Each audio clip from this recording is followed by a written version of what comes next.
Здравейте, приятели! Вие сте в моят канал Мама Логопед и с новия епизод на Нека говорим. Този път сме отделили специално внимание на музиката и съм на гости във Vox Studio при госпожа Тоджарска. Здравейте!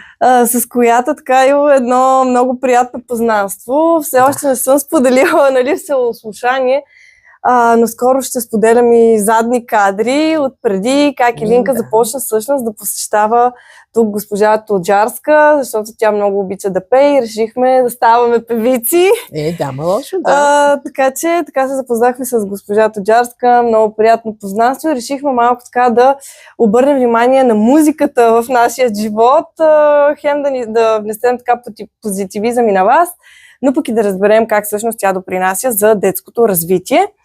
Както знаете, ходя на гости, ето във Vox Studio съм и тук дойдох на гости и съм си подготвила 10 въпроса, които днес ще обсъдим с госпожата и се надявам да сме ви полезни. Нещо може да добавите, ако искате. Как решихте всъщност така за начало да се занимавате с музика? Аз никога не съм ви питала. Целият ми живот, де факто, беше музика.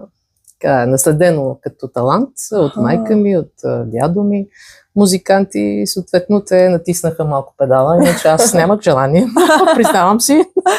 Първо трябваше да свиря на пиано, което ми беше много тягостно, като малка 6 годишна, да ходя постоянно на уроци на пиано. Да.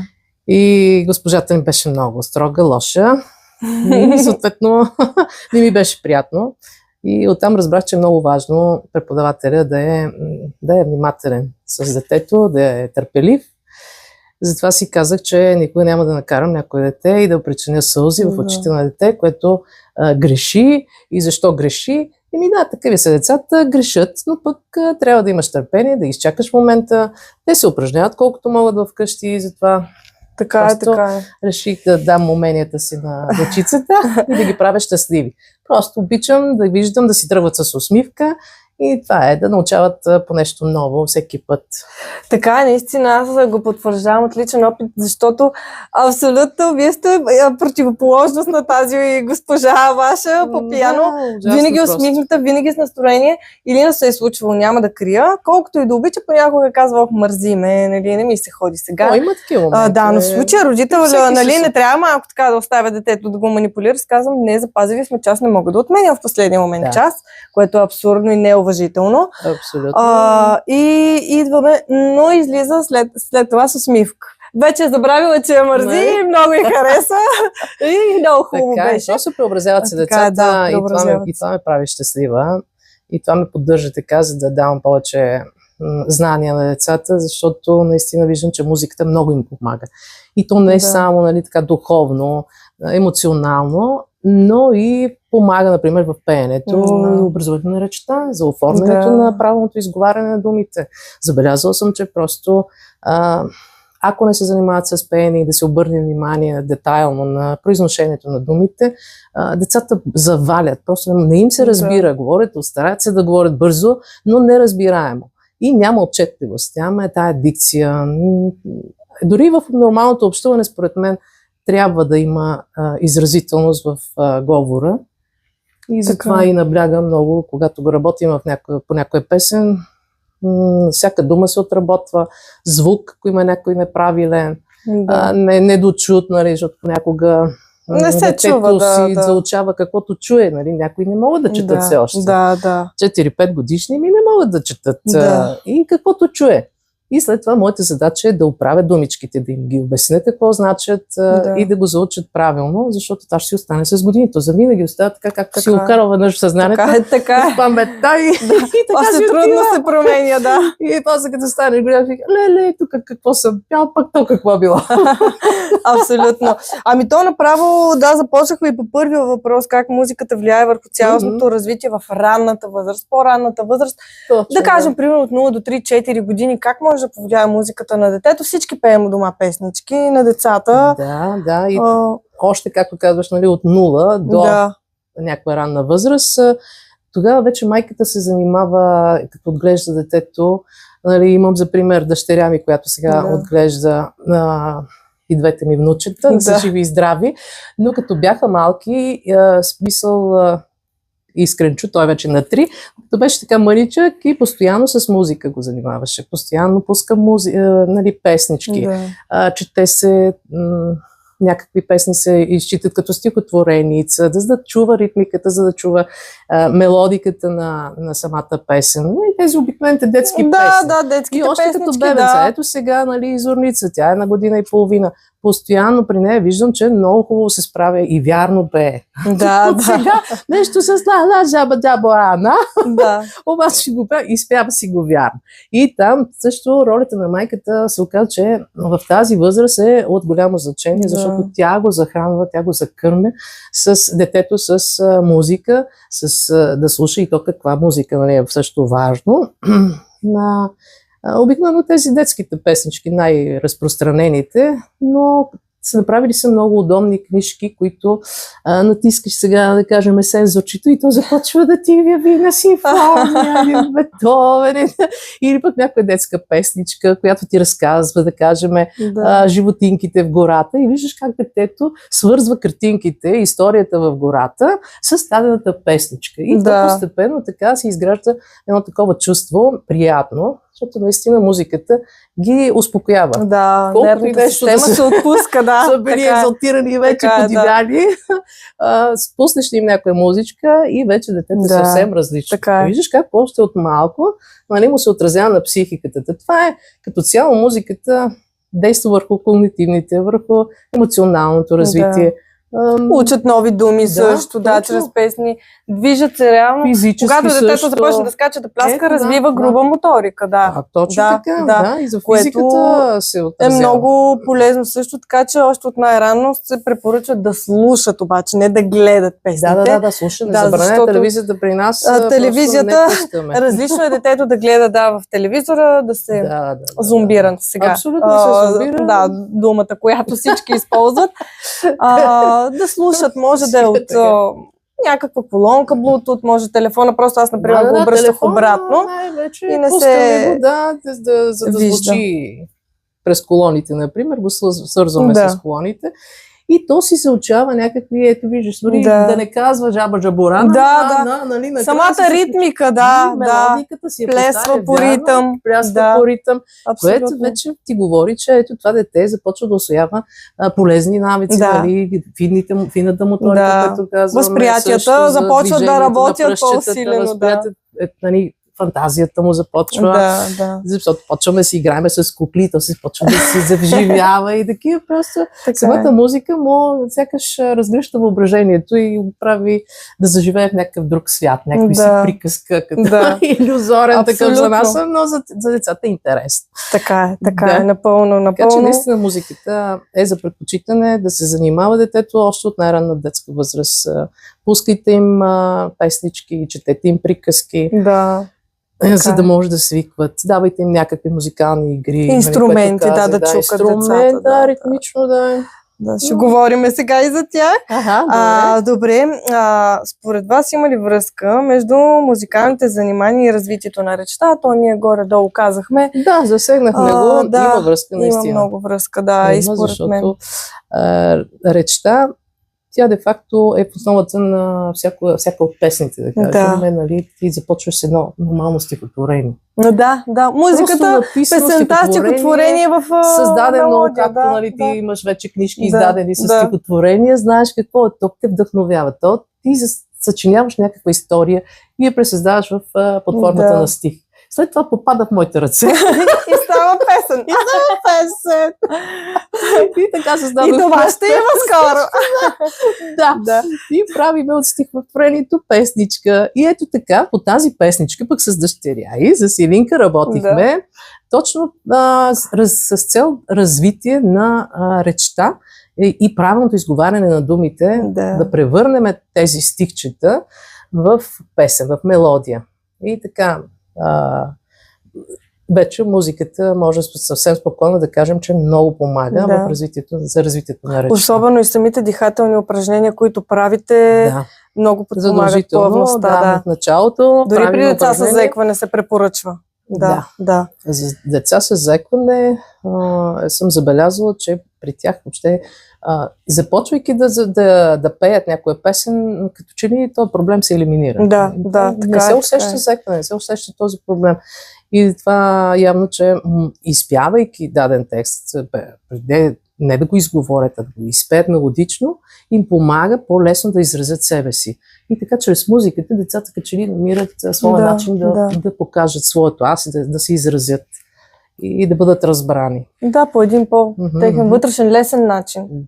Който не е на сила, ами чисто... Във връзка с речта, което говорих и за артикулацията, което е много важно, правилното изговаряне.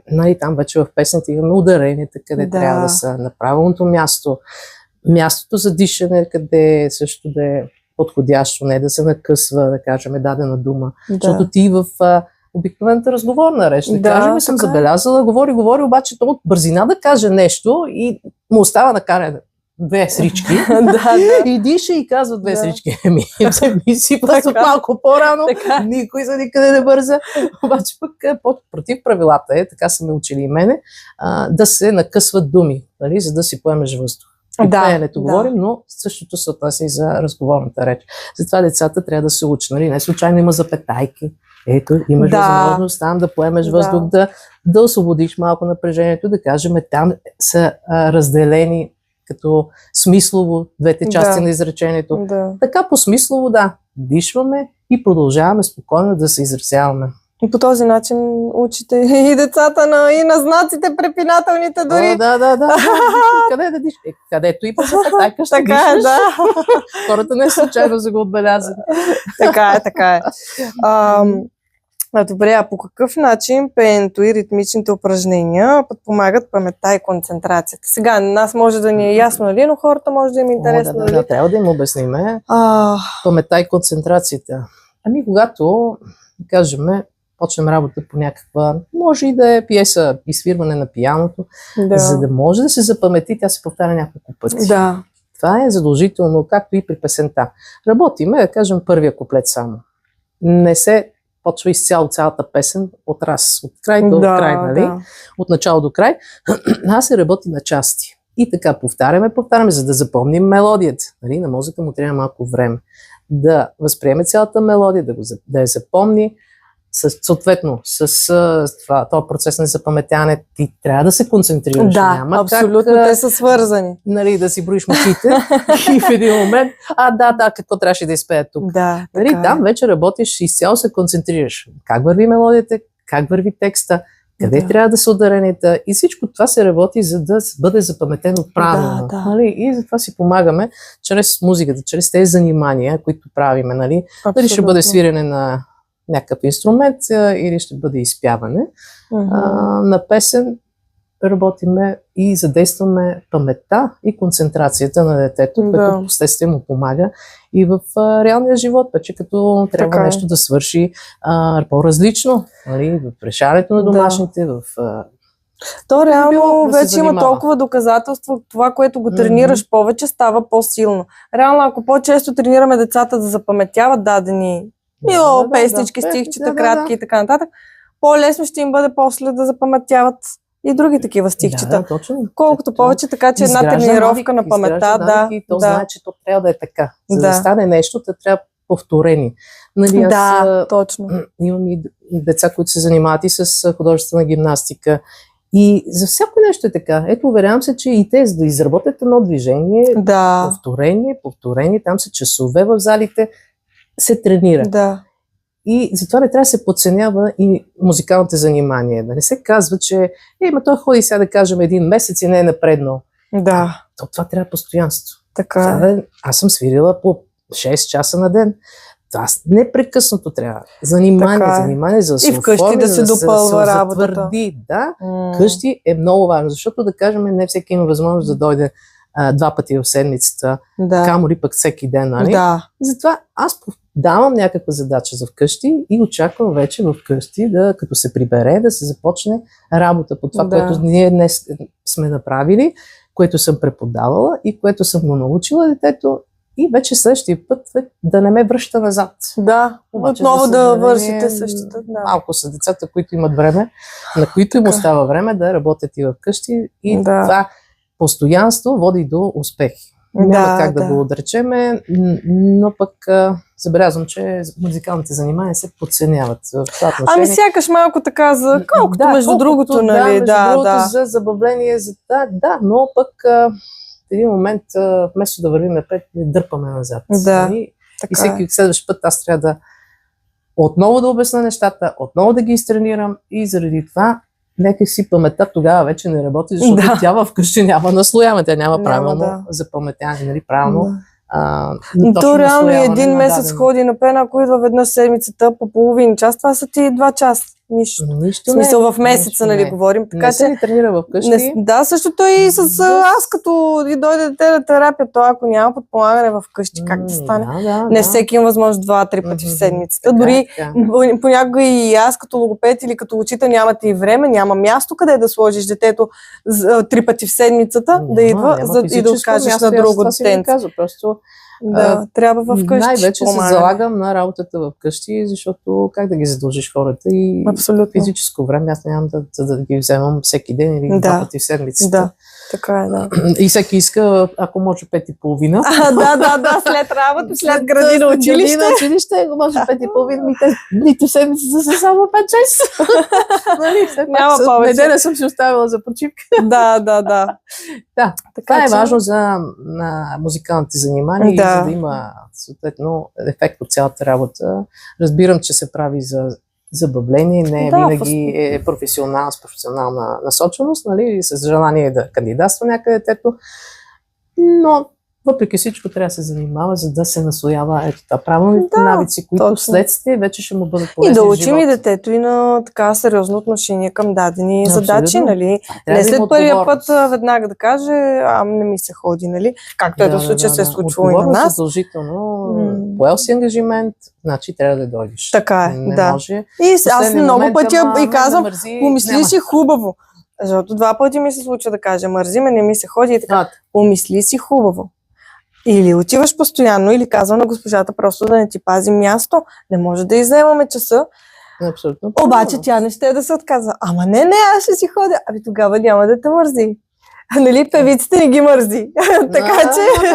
На настроение. И сега въобще не е казала последно време. Браво. Вече може би е била такъв период. Защото ги обсъждате тези неща и ти като майка и възпитаваш точно тази отговорност, която в един момент на нея ще е в помощ. Ами те и пробват понякога децата. Пробват. Дай сега случва децата си играят на двора, да си да аз от дома къде ще пея, нали, да си играе. Пробват, да. Ами, извинете. А може ли музиката да помогне овладяването на емоциите? Нали? Ние споменахме за емоциите. Може. Има деца все по-агресивни, гняв събират в себе си. Да, много случаи има, които музиката се използва с така терапевтична цел. За да може да се овладее нервност, което е напрежение. Не само при децата, забелязал съм и при възрастните. Да, и възрастните. Просто стана живота толкова напрегнат. Така е.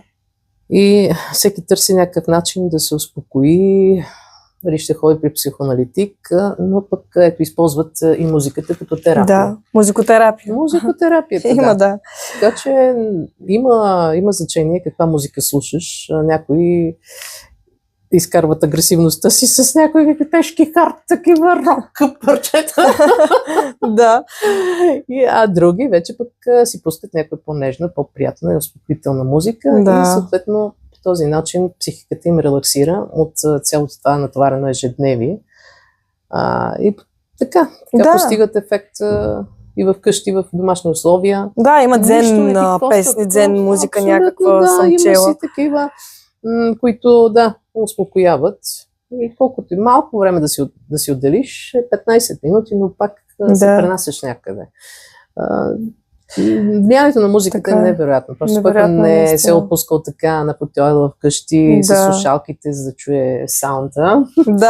Саунд ефекта. И да се пренесе някъде. Просто само той не знае, че наистина музиката е вълшебна и много помага. Така, и на децата помага понякога. Наистина просто детето, когато е било нервно, тъжно, дори може да пуснеш някаква песен. Дай сега тук да видим каква емоция, какво си ядосан, какво те ядоса. Да. Дори ако има и даже песен свързана с темата, пускаш там да скача, да си извади тая енергия по някакъв начин. Има такива случаи, просто и при мен много често идват и аз съм като поредния психоаналитик. Да. И идва омърлушено детето, какво се случи бе в училище, той ме обидил, ми дръпна косата, не знам какво, викам, ох, милата, дай да си пуснем някоя песен, която така да ни развесели, да ни даде малко успокоение, дай сега да видиме и почваме избираме се някоя песен и детето въобще забравя, че някой нещо е обиждал в училище и си тръгва с усмивка. Намира облегчение. Абсолютно, да. Коесен пример с деца, които наистина срещат трудности, обиждат ги, не са приети в училищната среда, някакси са като аутсайдери. И единствено успокоение е така, да ти си попееме. Ами чудесно, чудесно. Аз също съм го имала като опция. Сега се заричам. Да, така е. А как музикалните дейности влияят върху социалните умения и работата в група? Ето и моето дете в началото особено не беше много. Не, че не е социална, просто се притеснява. Обича да общува с познати хора, да се каже трудно пред непознати. Но музикалните някакси, когато дори сме на концерт, всички заедно се чувстваме там едно цяло. Да, намирам повече, като че ли нямат вече страх от това, че ще направят грешки. Когато са заедно и се изявяват заедно, сякаш имат подкрепата, има гърба от някой. Сам ли си на сцената, наистина, притесняваш се, дори и големите. И, сега тази голяма сцена, как ще запълня, как сега ще привлека вниманието на публиката, дали няма да им е скучно, как ще ме приемат. И по този начин децата се възпитават понякога не само на увереност и самочувствие на сцената, но и пък когато работят в група, да споделят, да се съобразяват с другите. Това ги тренира и за реалния живот, че не трябва да мислиш егоистично, не трябва да се отнасяш към нещата. На мен да ми е добре, на другите не ме интересува. Просто вие сте екип, вие сте като семейство, работите заедно, изработвате нещата заедно. Пеенето да е отработено, да е еднакво, да се казва ритмично също да е еднакво. Вдишванията също ги уча. На едно и също място. Не единия сега се сети от другия и накъсва и се получава едно разминаване, което не говори за екипна работа. Екипната работа е дори и да дишаш с останалите на време и едновременно. Така. Възпитава просто работата в екип, изгражда много умения, които после в реалния живот ще ти бъдат в полза. Най-вече за това, че ти свикваш с мисълта, че трябва да делиш с някой, да се съобразяваш с някой. Дори като пораснеш, има семейство. Трябва вече да дадеш живота си на това семейство, не замисли за себе си, нали? И по този начин екипната работа те възпитава за по-натам в живота. Да поделиш с каквото и да ти се случи, но също и дисциплина. Защото вече друго е, когато си сам и някакси децата се отпускат и се забавляват така, но когато са в група, има една строгост, има една дисциплина, има едно буквално изпълнителност. Ред. Абсолютно. И се съобразяват с това. Това много ми харесва, че няма вече палавост един да дърпа на една страна, друг на друга. Слушат изпълнителя, преподавателя и се стремят да бъдат еднакви. Подкрепят се трябва да подкрепят се. Което е чудесно. Да им помага. Така е.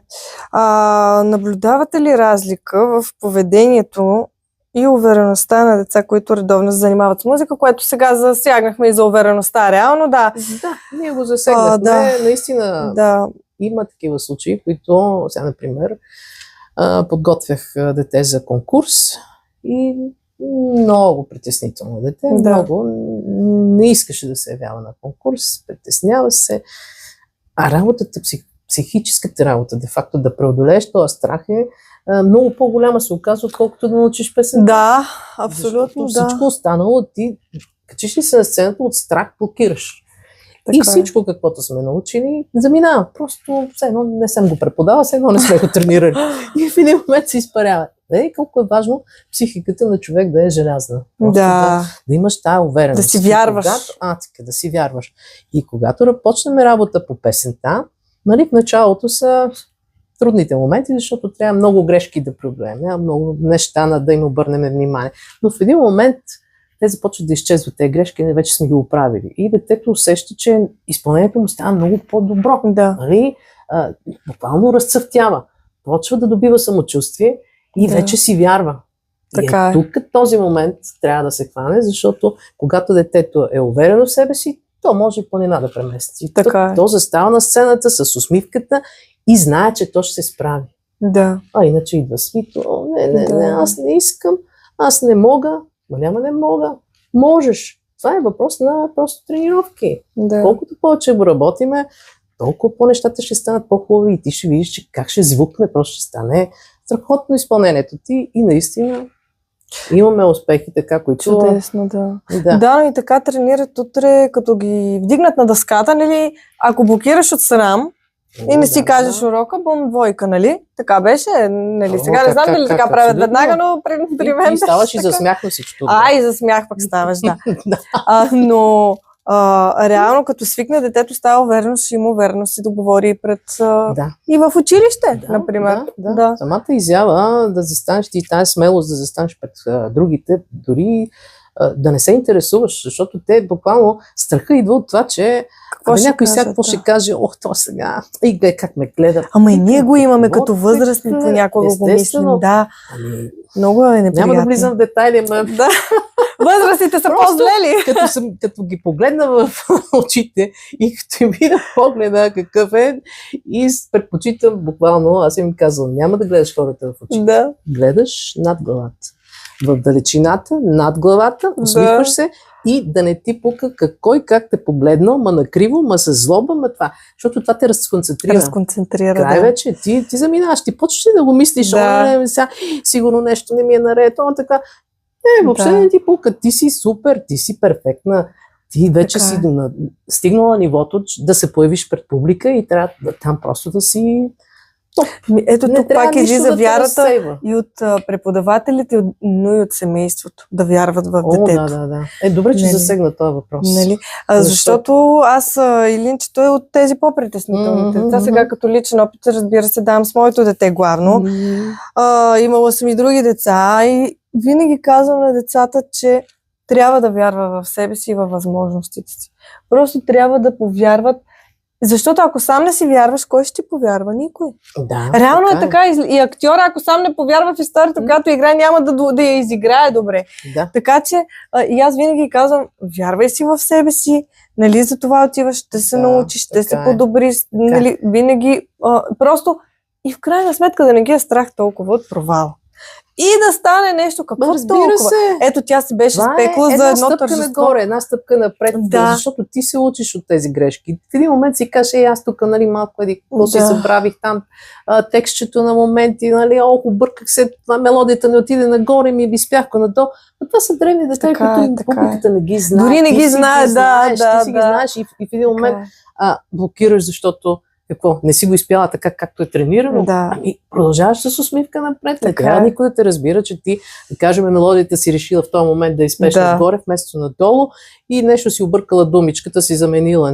Не се е получило пауза, не се е получило нищо така фрапиращо, но пък, когато говорим за самочувствието, човек сам, детето само да си вярва в себе си, значи, достигам до такъв момент, който аз надъхвам тук учениците. Да, получават се нещата, има грешки, казвам им ги, но не е с груб тон, естествено, за да си тръгва детето сразено, просто сломено. Че трябва да се работи с тази идея, че грешката трябва да се оправи.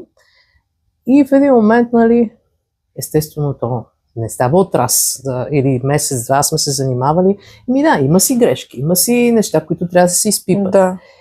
И се прибира в къщи и тогава, някой от родителите решава да каже, защо пееш, бе? Нищо няма да стане от тебе.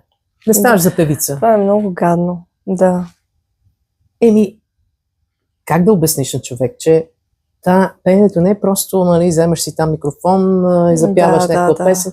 Това е много работа. Много работа. Значи само който не се е занимавал, той не знае в какви детайли, как се изпипва всеки тон, за да не се изфалшиви, особено пък ако децата, нали, които те мънички, са малки, не успяват да уеднакват слуха с нали, това, което чуват, с това, което изпяват, слухово да ги нагласят нещата. И да, звучи фалшиво, но кой не прави грешки? Това нещо трябва да се изравни. Това, особено когато се пее фалшиво и когато не се усещаш, че не си точно в тоналността, че тончето не е точно както го изсвирам на пианото. Това то се тренира. Обаче се тренира вкъщи с инструмент, който трябва да се, нали, отново да се наслоява като правилен слух, като да го изпяваш точно както го чуваш. Да. А това отнема много време. Особено за хора, които наистина пеят грешно, не чуват тоновете, не разбират, че пеят фалшиво. Да. Ти му казваш, не, ти си един тон под това, което то е така ли? И не може да разбере, че не пее в тоналността, която си музиката и да, но въпреки всичко да кажеш, че нищо няма да стане, нали, това вече е удар за детето от родител, много особено тежко, да го чуе, нали? Защото родителът трябва да е първият, който подкрепя детето в тези. И защо си го записал реално това дете, като му казваш, че нищо няма да стане? Да кажем да пробва, или защото детето му харесва музиката. Добре, остави го след като му харесва. Забавлявай се, кажи, добре, хубаво, както се получава, забавлявай се, слушай госпожата и това. Аз Илина много я надъхвам и много така понякога се ядосвам вътрешно, ние го показвам, като така, браво, защото аз виждам коренна промяна от преди как е започнала да пее, отработени песни. Тя вече има тази увереност, за която аз, нали, засягам. Гласче, най-накрая просто това... Има увереност, по стълбите пей, става ехо и вчера ме пита дали ме чуха, вика, в Турция. Аз в Турция не знам, но в Гърция те чуха. И тя пее с увереност, обаче като й кажа, пееш, нали, мамо, много ми хареса тази песен, как я изпя и тя, не пея хубаво. Не знам откъде ще го вади това нещо, някои го казвали или пробва дали ще кажа, да, може и по-добре. Не знам, още не съм поразбрала. Но принципно то си е заложено. Никой творец не казва за себе си. Вероятно, да винаги е доволен и на 100% да е удовлетворен от това, което е направил. Тя малко като мен критична към себе си. И аз така, ако ми кажа някой нещо, не мога да си хваля много. Да имаш винаги малка критичност към себе си, да те стимулира да постигаш малко повече успехи. За което не е лошо. Защо пък не? Може да направиш, нали, когато учиме песни в началото, слушаме и съобразяваме се с оригиналната мелодия, но винаги им казвам, после не се съобразявай, нали, 100% с това, което изпят. А ако нещо харесаме, някои орнаменти, някои извивчици, нещо, ще го вземем, ще си го направиме, но подай нещо твое, нещо индивидуалност, творчество, вкарай твоя мелодия, вкарай твоя извивка. Вече ти като усвоиш техниката, правиш нещата по твой начин. Това ти е кавъра, да кажем, твоят начин на изпълнение, а не на 100% да изимитираме певеца. Така е, И затова просто трябва подкрепа, както каза ти, от родителите. Много ми тежи на моменти при деца, които трябва си работа, но след като детето му доставя удоволствие, трябва и търпение. Така е, търпението е разковничето, подкрепа, или поне нищо не казва и прояви търпение. Изчакай го този момент, който, нали, детето ще започне да пее правилно. Няма да фалшивее толкова. Трудно е, наистина, много трудно. С месеци се занимаваме, за да изравниме пеенето за някои деца, които тотално фалшиво пеят и... така е. Но знам, че може. Може, има начин. Постига се успех и наистина започват да пеят вярно, но пък просто трябва от двете страни, от моята страна търпение и от родителите. Най-вече, защото иначе ако бащата каже така, смятай, че детето просто губи амбиции. То го приема като че разочарова родителите си. Което е още по-лошо. Особено дъщеря към баща, нали, ако бащата иска тикува момичето, нали, дъщеря си, тя го приема като буквално унизително. Аз разочаровах тати и край, вече просто тя губи и желание дори да се занимава. Така е. Сега тук съм засегнала дали има полза за децата с затруднения в комуникацията и адаптацията, което реално изкоментирахме, че Има ползи, децата се учат да работят в група, адаптират се. Да. Така че да не отделяме, нали, отново да се повтаряме и да казваме едни и същи неща. Какви музикални игри и упражнения са най-подходящи за стимулиране на детското развитие? Примерно у дома. Айде, в детската градина сега по мои наблюдения правят някакви там, нали, заедно пеят. Като музикални игри не ми е казвала, нали, тип. Сега има и някакви, гледам, тип с ритъм, плесваш, пък въртиш. Ние му казваме неврогимнастика, например. Ритмични такива упражнения, които да кажем в някоя песен може да хване ритъма и да пляска. Едно, две, три, четири. След това пък танци, например, в къщи, да се опитва да танцува, нали, това, което говорихме за грубата моторика. Да участва цялата мускулатура, цялото тяло. Нали. Това също много ще бъде от полза.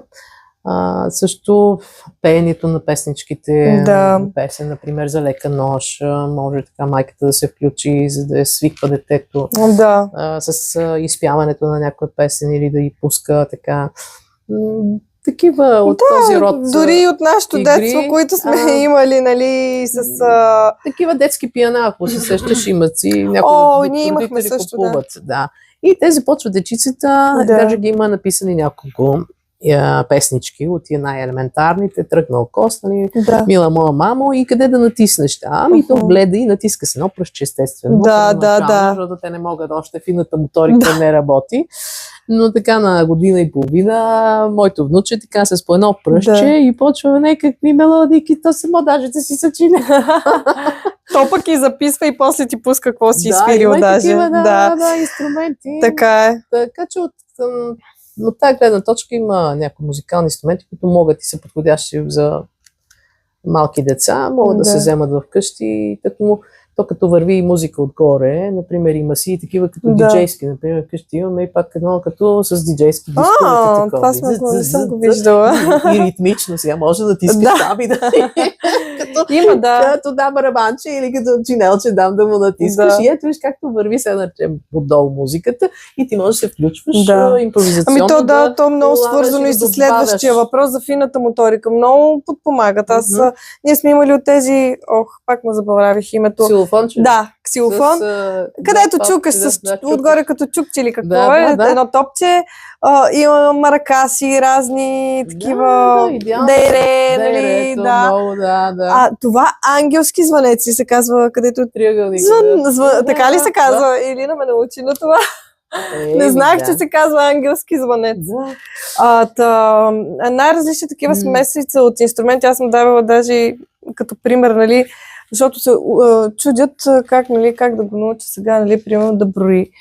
Или на цифрите. И, например, цифрата 1 сложена, един път дрънва примерно с маракаса. Тук цифрата 2, два пъти звънва с дейрето.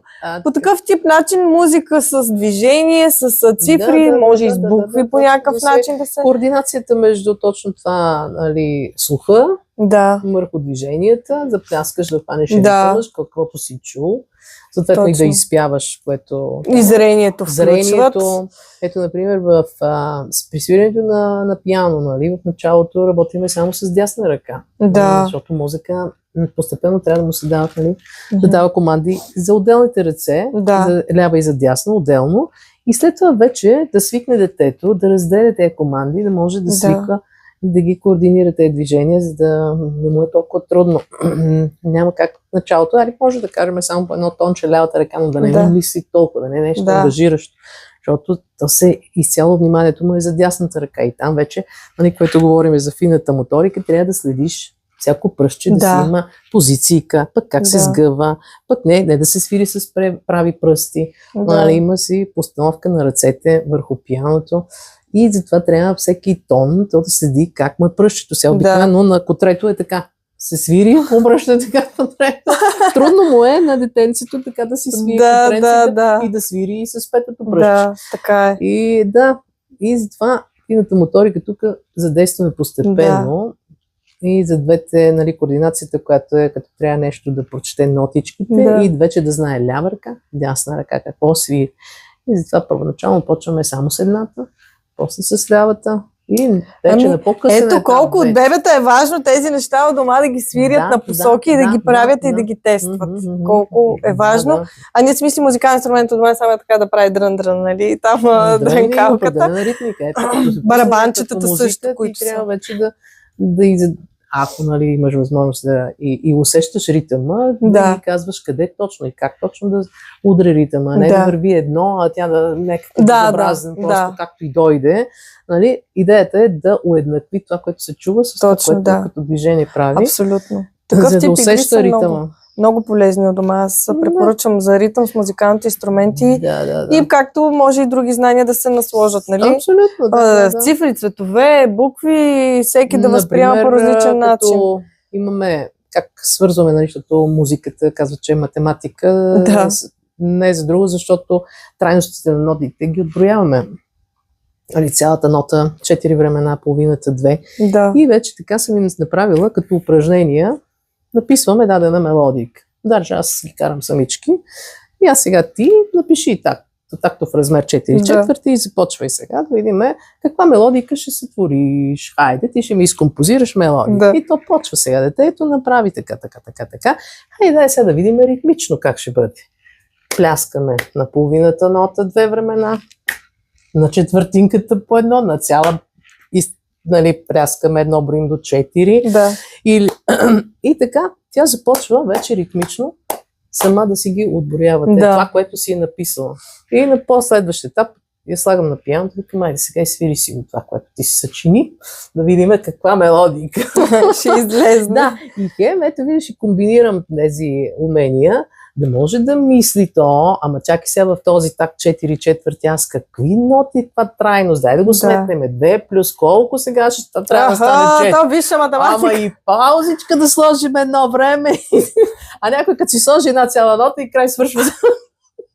Викам ти толкова мързелива го направи, цяла нота. Айде разнообрази, сложи ни усминки, сложи нещо по-така интересно да стане мелодиката и почваме сега и се чуди как да ги изтактува.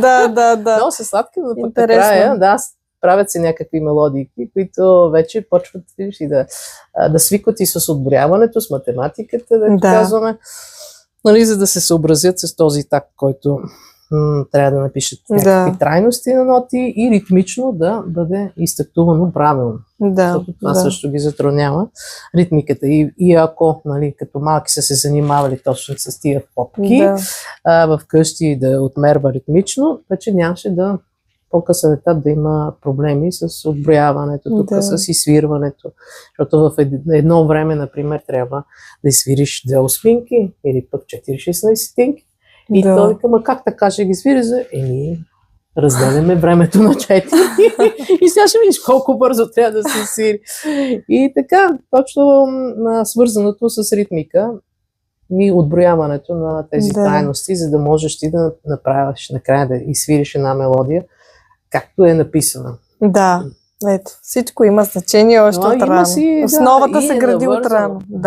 Всичко е навързано, Навързани са уменията, така че мисловната дейност, нали, това концентрацията, свързване на това, което виждаш като ноти написано, вече да задействаш мозъка, да можеш да изкомандваш ръцете, кое къде да свири, не постоянно си гледаш пръстите. Целият организъм е просто едно цяло.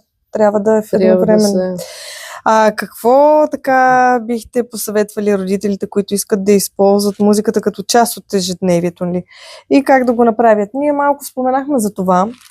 Тези игри, музикални инструменти, пускането на музика, пак така с цел успокояване.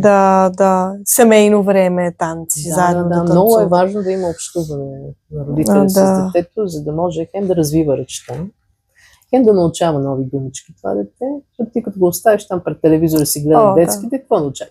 Някой научава ли английски? И после трудно говорят пък на български. Абсолютно, Или даже и не проговарят на английски и оттам научи няколко думички. Добре, ама ти това дете трябва и може пък ти да му кажеш тези думички, нали? Някакси общувайте си заедно, защото това да стои там пред екрана а пък да не говорим какви вреди на главния мозък въобще, нали, прави екрана, те вече много проучвания. Аз съм против това, но пък помагането на самата музиката, като говорим като цяло, музикалните занимания, пеенето на песни обогатява. Ето и пример, много малки деца, аз очудвам как ми пее на английски. И тя и Илина.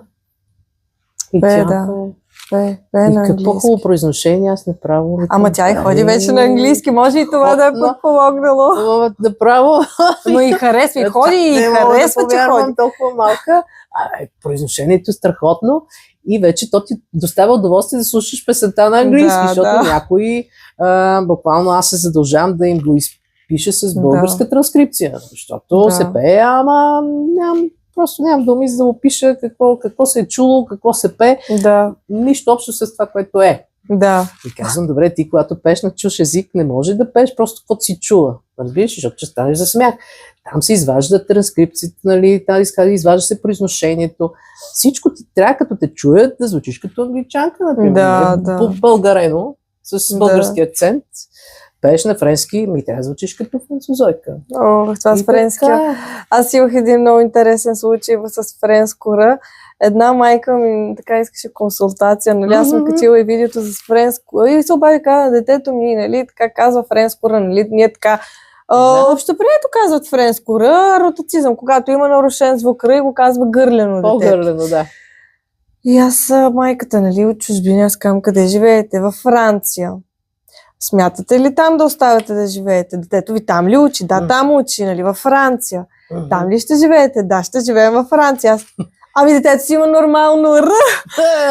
Ако каже Р във Франция, то няма да е типичното френско Р, а ще е Р и тогава ще е грешно. В случая то си го казва правилно. Но там е родено, там живее, там учи, там е свикнал. За какво ви да мъчите детето да казва българско Р? За мен наистина беше безумно смисъл. Аз разбирам родителите, че искат, нали, няма лошо, но когато особено видиш, че влияе на детето това нещо, ти да го притискаш, да му го караш, да каже на другия език, не е добре.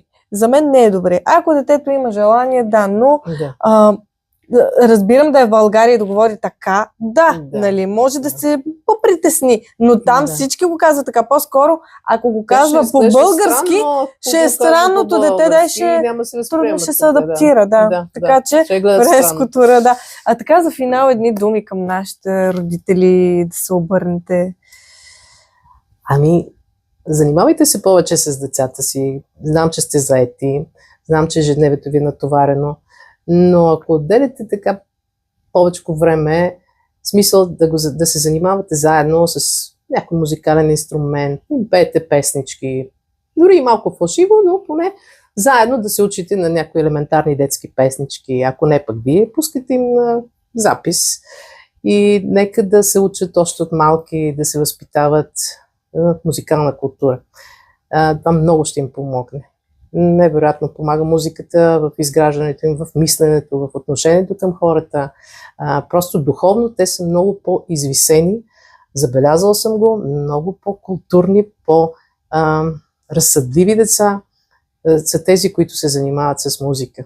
Те са просто по-широко скроени, защото те живеят в един различен свят.